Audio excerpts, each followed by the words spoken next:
Hello students, my name is Arshan and today we'll do the poem from 8th chapter of Honeycomb textbook of NCERT for class 7th.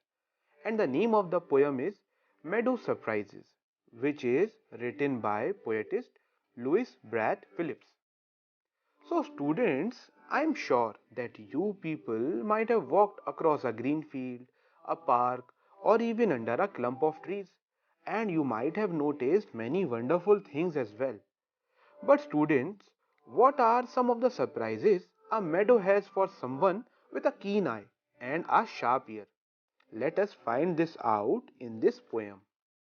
So, the poem goes, meadows have surprises. You can find them if you look. Walk softly through the velvet grass and listen by the brook. You may see a butterfly rest upon a buttercup and unfold its drinking straws to sip the nectar up. You may scare a rabbit who is sitting very still, though at first you may not see him. When he hops, you will. A dandelion whose fuzzy head was golden days ago has turned to airy parachutes that flutter when you blow. Explore the meadow houses, the burrows in the ground, a nest beneath tall grasses, the ants' amazing mound. Oh, meadows have surprises and many things to tell. You may discover these yourself if you look and listen well. So, students, interesting, right? Let us recite this poem once again. Meadows have surprises, you can find them if you look. Walk softly through the velvet grass and listen by the brook. You may see a butterfly rest upon a buttercup and unfold its drinking straws to sip the nectar up. You may scare a rabbit who is sitting very still, though at first you may not see him. When he hops, you will.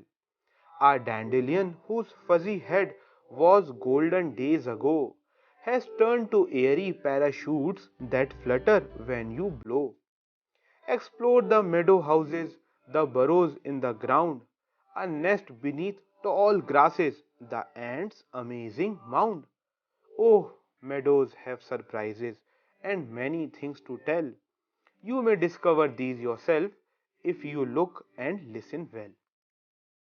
So, students, this poem is telling us to look and listen well our surroundings and especially the meadow which the poetess is talking about. So, students, now it is time for working with the poem part.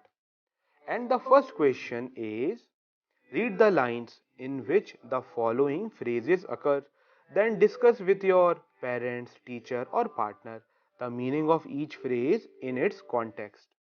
So, students, the words in this question are velvet grass, drinking straws, meadow houses, amazing mound, and fuzzy head. The sentences are the velvet grass means soft grass that almost feel like fur or velvet.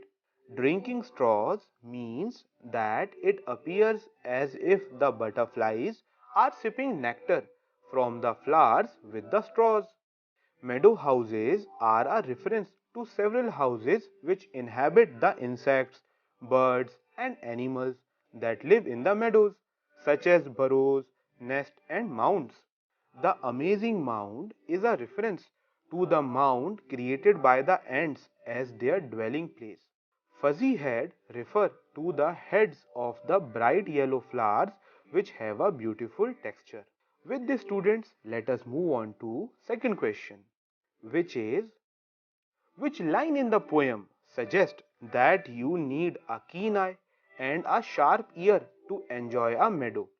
Read aloud the stanza that contains this line. So, students, the stanza that contains this line is, oh, meadows have surprises and many things to tell. You may discover these yourself if you look and listen well.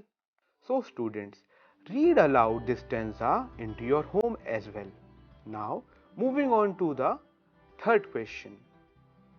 which is find pictures of the kinds of birds, insects, and scenes mentioned in the poem. So, student, this is a very interesting activity. Try to find the pictures of birds, insects, and scenes that are mentioned in the poem with the help of your parents or your teachers. Take the help of various newspapers or magazines, or you can even take the help of internet. So students, it's time for the fourth question. It is also a very interesting activity. For this, you have to watch a tree or a plant or walk across a field or park at the same time every day for a week. Keep a diary of what you see and hear. At the end of the week, write a short paragraph or a poem about your experiences. Put your writing up on the class bulletin board. So students, for this activity, take the help of your teacher or your parents and make sure that you be as creative as you can be.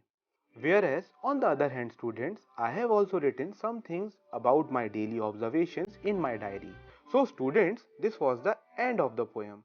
Try to do these activities into your notebook and try to be as creative as you can be. Also, next time when you go to a park or when you play with your friends, try to observe keenly your surroundings. So, for now, I will take your leave and we will meet next time. Till then, bye bye.